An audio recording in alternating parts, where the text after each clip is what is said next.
Welcome back to Carneades.org. Today we are going to be looking at the presumption of atheism. This is going to be something of a standalone video. I know most of my videos these days are in series, but this is going to be a standalone video looking at an important concept in the philosophy of religion. The question that's going to be the heart of this video is, does the burden of proof rest with the theist or with the atheist? Or put another way, is our default state of being belief in God or belief that God does not exist?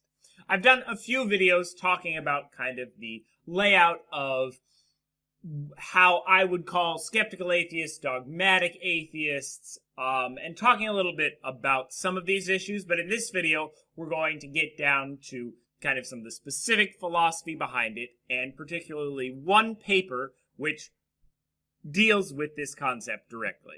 So, a well-known paper on this topic was written by a philosopher by the name of Antony Flew.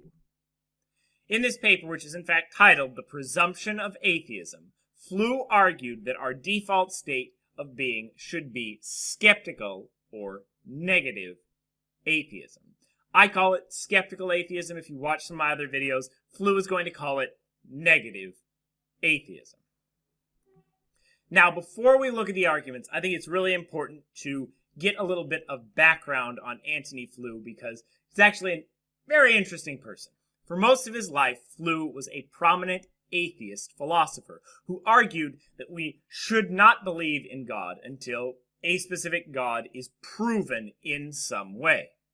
In his later life, though, he converted to a kind of deism, which is a type of theism, but claimed this was not because he assumed God exists from the beginning or just took it on faith, but rather because he started with the presumption of atheism, and was convinced otherwise.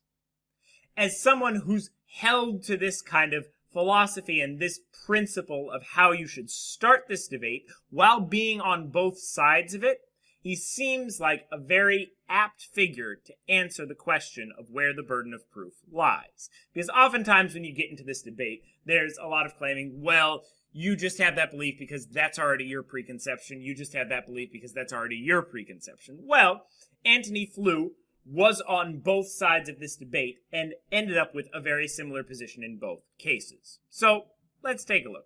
In this video, we will outline Flew's argument, examine some criticisms, and offer responses to these objections. Some of the objections and responses were offered by Flew himself. Some objections are offered by other philosophers, and I'll do my best to defend Flew's argument in the face of those objections.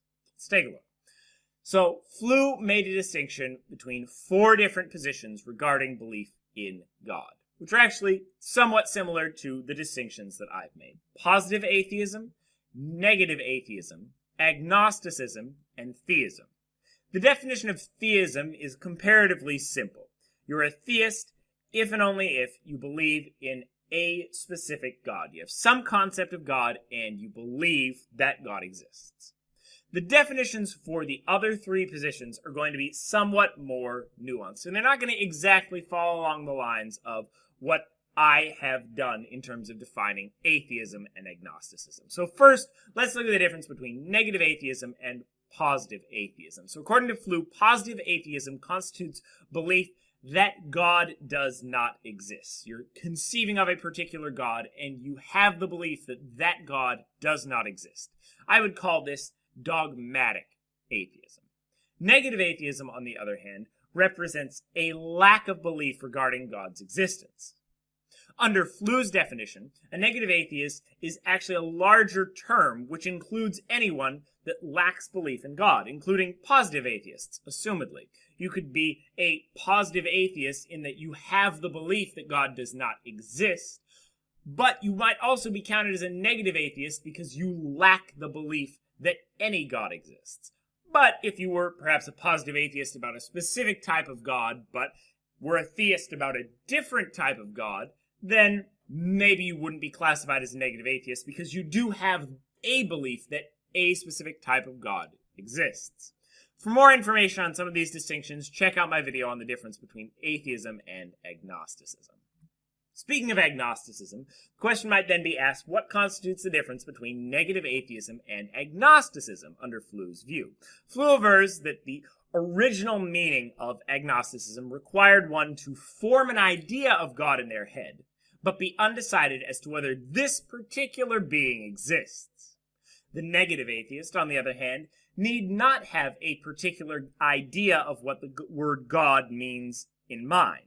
The negative atheist just lacks that belief. The agnostic has formed a specific belief and then has said, I don't know if that specific God exists. Now, there's a lot of debate over what is atheism, what is agnosticism. We're not going to get into that here. Like I said, I have another video on the difference between agnosticism and atheism. Check out that video for more information. These are just what Flew is going to go with for ease and convenience. We're not going to debate those right now. This distinction leads directly into Flew's first point. The theist must, when attempting to prove the existence of God, first give a clear definition of what they mean by God. They must then demonstrate that such a God, that such specific entity that they have described, exists.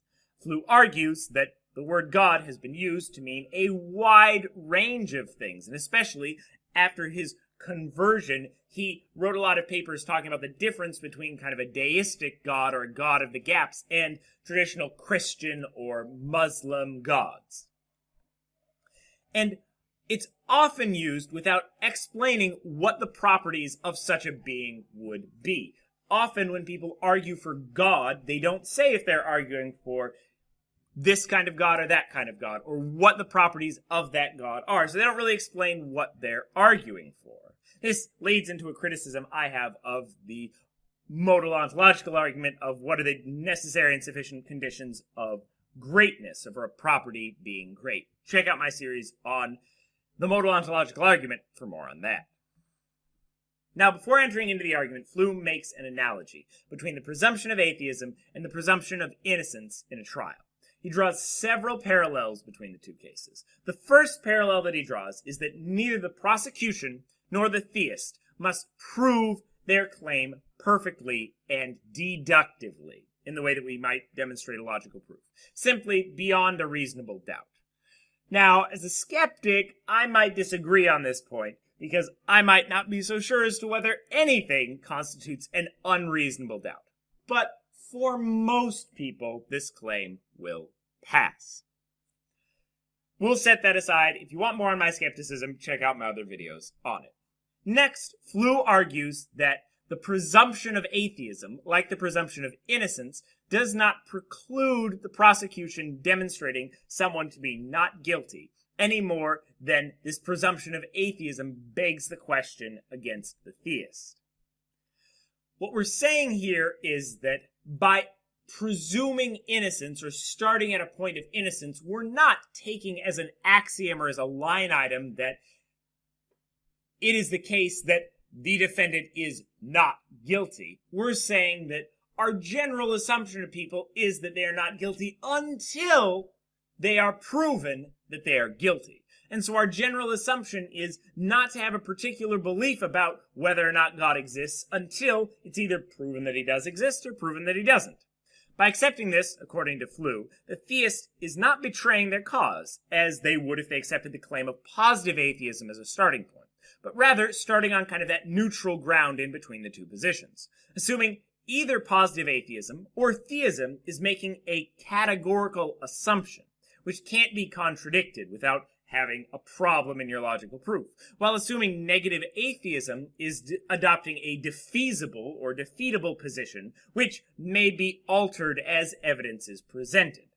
The point is they're innocent until proven guilty. They're not just innocent full stop. Flew's third point is to distinguish between procedural assumptions and substantive assumptions. The substantive assumptions assert a particular position, while the procedural ones simply give us a place to start.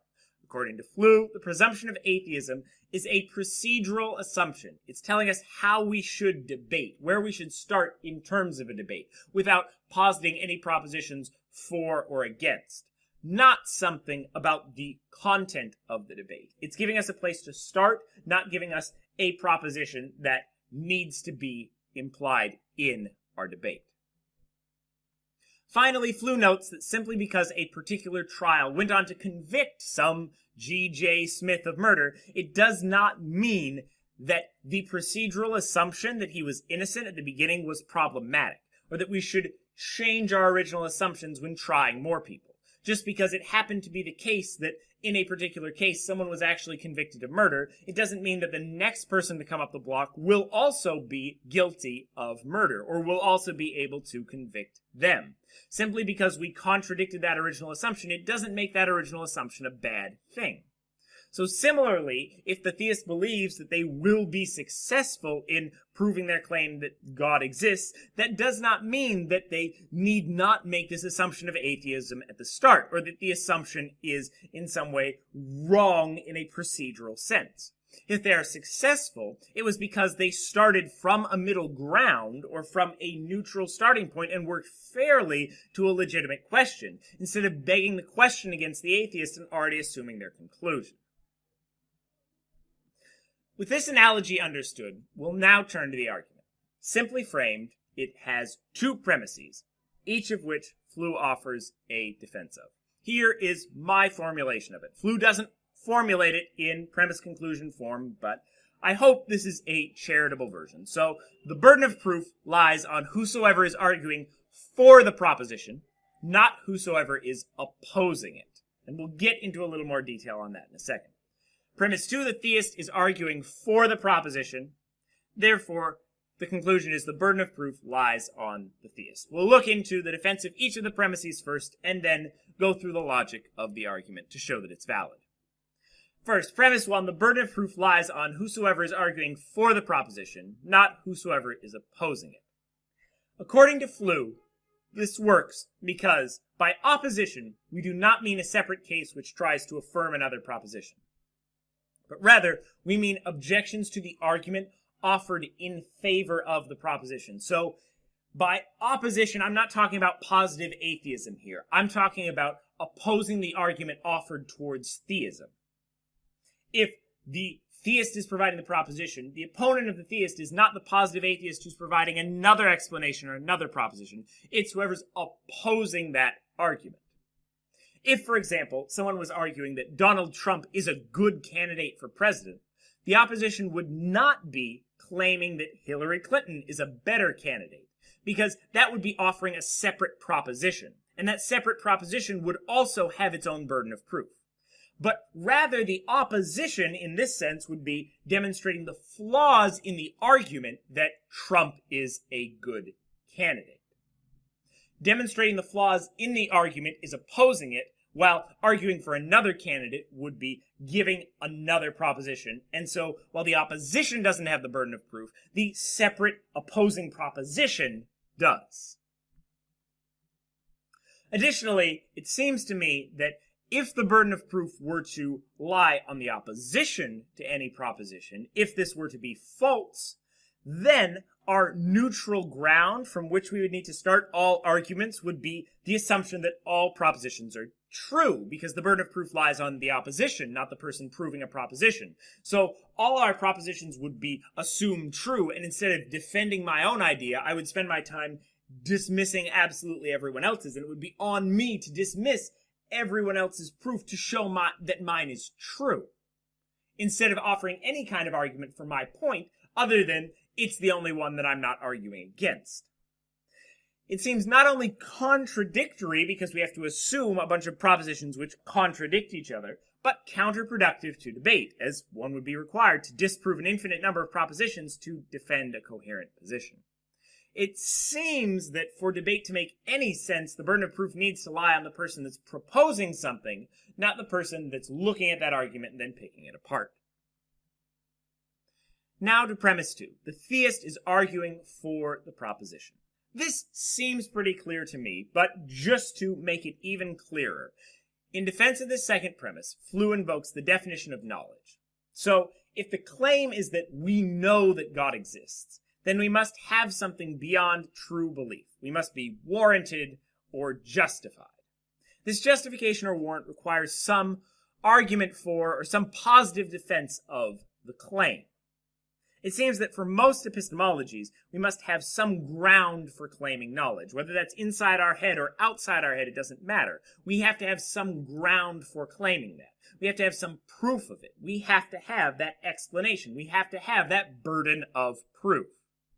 Therefore, the theist is at least against a negative atheist is arguing for something, as they are showing that they have grounds for knowing it. Note that if a theist were, for example, arguing against the problem of evil, then they would be taking this position of the opposition, because they're arguing against a positive atheist position. The positive atheist position is saying that God is impossible. The theist then is taking the opposition side, and the theist doesn't have the burden of proof, or the same burden of proof, in that situation. The positive atheist would have it. But when the theist is arguing that God exists, or that they know God exists, then they have the burden of proof, while the negative atheist, or the objector to that, doesn't, because they're just opposing it. Now that we've looked at the premises, we're going to look at the form of the argument logically. So take AX as the predicate, X is arguing for the proposition, BX is the predicate, the burden of proof lies on X, and T as the theist. So our premise 1 is for all X, AX implies BX. AT implies BT, that's premise 1, universal instantiation. 2, 3, modus ponens gives us BT, and therefore BT. The burden of proof lies on the theist. If you didn't understand that, watch my video on the 100 Days of Logic. Now, what we're going to do now is consider some objections to Antony Flew's argument. Some of them are objections that he considers himself, and others have been offered by other philosophers, sometimes after Flew. We're going to look at how Flew defends himself, and I'm going to see if I can help Flew offer some responses to these objections. So, the first objection comes from the arsenal of the longtime opponent of the skeptic, C.S. Peirce, who claims that we cannot begin with universal doubt. You might guess why he's the longtime opponent of the skeptic with a statement like that. Now, I would approach this objection in a very different way to Flew, because I am a skeptic, and I'm going to combat the very claim that we can't begin with universal doubt. Flew, on the other hand, is going to look to the other writings of Peirce, which claim that we simply need a positive reason for doubt. According to Flew, the varieties of religious claims across various cultures are sufficient positive reason to doubt religious claims. And he's going to come back to this kind of varieties of religion idea over and over again. For more on my critiques and kind of the skeptic's critique of Peirce, watch my video on pragmatism. John Hick has a more specific objection, still in the same vein to the discussion. According to Hick, there are many rational people who cannot help but believe that God exists, because it's such a part of their life, because it's something they perceive. And according to Hick, if we admit that these people are rational, and they made the rational decision to believe in God, then we must also admit that they were rational to believe that which they cannot help but believe, namely that God exists. So, person X is rational, person X believes that God exists, therefore, we have to admit that they were rational to believe that God exists. And therefore, they're rational to start from that point.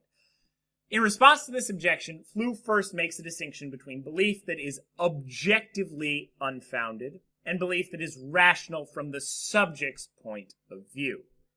A belief might be rational from my point of view, with my experiences, but not be objectively justified for anyone to believe. To clarify this, Flew explains it in terms of religious experience. If someone has the experience of witnessing a miracle, perhaps, or seeing God, they may be able to rationally claim in some way that they know God exists, even if it is not objectively justified, or if this offering of that claim would not convince anyone else, and therefore it doesn't have a place in our discussion, or it has a much weaker place in our discussion. So they don't, in fact, know, because their belief, though possibly rational, isn't necessarily justified.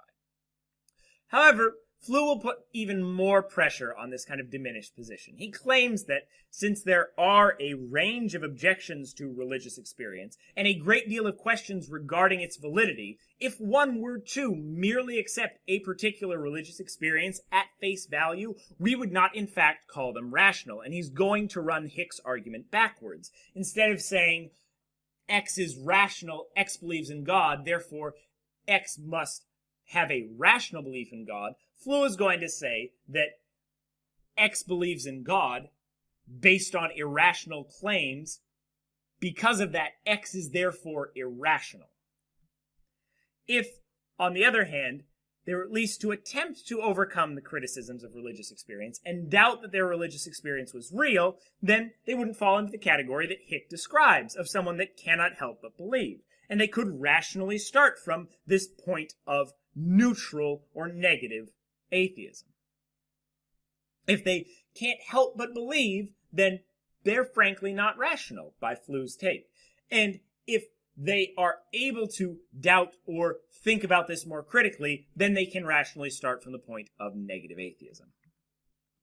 As a skeptic, I would put pressure on Hick from the direction that simply because it is a fact of your biology that you can't help but assent to a particular proposition does not in any way make that proposition more justified or likely to be true. Second, it seems doubtful to me that anyone is really fully rational. That seems like quite a concerning idea. It seems that to perfectly accept all the logical conclusions of your beliefs is a difficult task, and everyone seems to make mistakes, so I wouldn't count anyone is fully rational, much less a theist. And I would agree with Flew in saying that anyone that takes a supernatural vision at face value and doesn't look at all of the critiques of them and possibly entertain the doubt of that religious vision, it seems to me that they are irrational. I see no problem with doubting, at least, that such a person is rational, and therefore getting out of Hick's argument. The next objection that Flew examines deals with faith. It claims that if it is impossible to either demonstrate positive atheism or theism, then we should be free to believe as we choose. That the territory which reason cannot inhabit may nevertheless be freely colonized by faith. Flew raises a number of concerns with this position, calling such belief without any reason frivolous, and even quoting St. Thomas Aquinas and him calling such belief frivolous and irrational. He then moves on to a critique of faith with at least some reasons behind it, kind of a probabilistic version. But before touching on the probabilistic version, allow me to further object to this kind of pure faith position. Personally, I feel there's a stronger case to be made against simply having faith when something cannot be decided by reason. First, it seems excessively brazen to claim that something can never be decided by reason. Simply because it has not yet been able to be decided does not mean that it will never be able to be decided. Looking at the last 100 years, we have a huge and enormous change in our abilities scientifically, culturally, politically. Things have changed a lot. So saying that, well, we're pretty much done coming up with anything new in regards to the arguments about religion or philosophy or the existence of a God seems very, very kind of brash and self-centered in terms of your own small and short period in time. Second, when we assume conclusions in the absence of evidence, we defeat the very project of collective knowledge discovery. Our goal in pursuing knowledge is to find those things which are true, or, at the absolute least, which we can all agree on. As soon as you bring the rash assumption of faith into the mixture, we give people the leeway to assume anything they want. This leads to insoluble disagreements, since each side has or can assume a premise that they can never be convinced to doubt because they didn't assume it rationally. They assumed it irrationally. They assumed it on faith. Our entire project falls apart when people are allowed to have axioms which provide them with different and disparate conclusions. The reason they have those different conclusions is because deep down they have some axiom that we let them have because we thought we would never find out an answer to it. And especially with the proposition God exists, which changes entirely your ontology and your idea of metaphysics, you can have that single proposition, that single assumption that you let in that makes the whole castle fall down. What we should do instead is suspend judgment until the matter can be decided. The suspension of judgment is the only really neutral position available to us, allowing people to pick axioms as they choose or pick some position on faith as they choose. We're not going to end up with a neutral discussion. We're going to end up with people yelling at each other because they've both picked opposite axioms and yet have no reasons inherently for choosing those positions. All right. What then of those who find that God's existence cannot be proven, but is more likely than the positive atheist conclusion that no God exists? Something around these kind of, God is the best explanation for what we see. Flew first reasserts that demonstrating that a particular God is the most likely option is on the head of the theist. It's not just the fact of proving God in general as this strange, amorphous, non-specific concept. It's proving a specific God. And the first thing you have to do is pick which God you're going to prove. He then brings to bear the objection often leveled against Pascal's wager, that since there are an infinite number of possible probabilities, possible gods or religions that could exist, claiming that any one of them is significantly more likely seems exceptionally difficult. The point here is that it's not simply a choice between the Christian God that I believe in and positive atheism. It's the Christian God that I believe in, the Christian God that my neighbor believes in, the Christian God that the guy down the street believes in, the Muslim God, the Hindu gods, and so on and so forth. All of those things seem to occupy enough of our space to have no single one of them be probabilistic enough or likely enough to be so overwhelming that we should say, well, that's definitely the best option.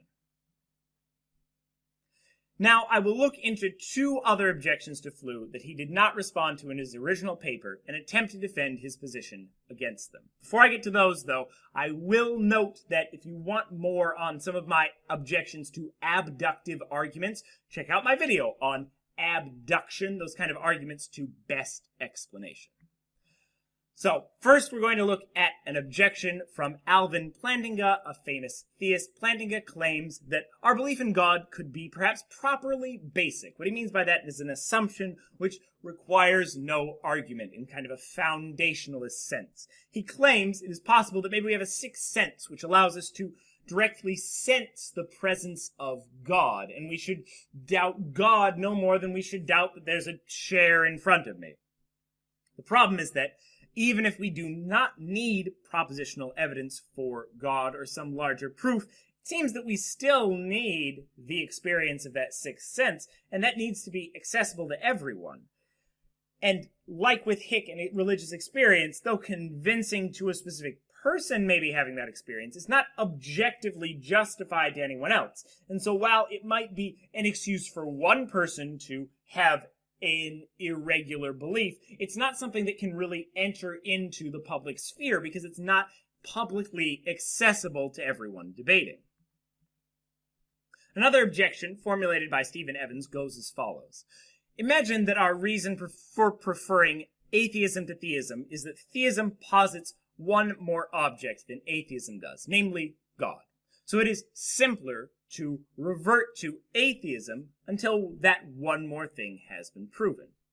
However, we're not comparing two worldviews that are completely alike with one exception. In fact, the theistic worldview has an explanation for the cause of all objects, namely God, while the atheistic one does not. So, though it posits more, it explains more as well. This argument, though it has been offered directly in opposition to Flew, doesn't to me seem to exactly hit at the heart of what Flew's saying. I propose it here, however, because I have noticed many people using similar arguments on both sides of the aisle. So let's look at exactly what we're talking about here. We're saying that atheism and theism are basically positing the same number of objects in the world, chairs, tables, atoms, and so on, but theism is adding one extra object. So atheism is more likely with a kind of Occam's razor principle of simplicity. But then theism is going to say, well, God explains all these objects, so even though we're positing one more, his explanatory power balances that out, whereas the atheists need some kind of explanation for all the objects that they've offered. According to Evans, since God offers an explanation, it's an acceptable assumption. It is more epistemically risky to posit objects with no explanation than for you to just posit one more object which explains basically everything else. Evans's argument might have some force if the reasoning behind the presumption of atheism was something along the lines of an Occam's razor argument for simplicity. But I'm going to argue that it completely fails against Flew's argument. I'll also argue there's a lot of problems with Occam's razor. Check out my video on Occam's razor for more information. As Flew would remind us, negative atheism is not a substantive assumption. We are not assuming a particular worldview in which many objects exist and require explanation. Rather, we are starting from a point that assumes neither the theist nor the atheist's position. Flew would agree that the positive atheist must provide some support for their position. But the presumption of atheism is not a presumption of positive atheism. Negative atheism is a position which could apply to the skeptic, for example, and therefore it makes no more ontological commitments than the skeptic would, since the skeptic doesn't really believe in anything, which need to be explained, and therefore Evans' argument is going to fall flat. It would only be effective if Flew was in fact arguing for the assumption of positive atheism. But to be clear, Flew is arguing for the assumption of negative atheism. So there aren't all of these objects which need to be explained in any way, and we haven't even entered into that conversation about number of objects and simplicity. Flew's point is that we just need that basis to start with, that neutral starting point for a productive discussion.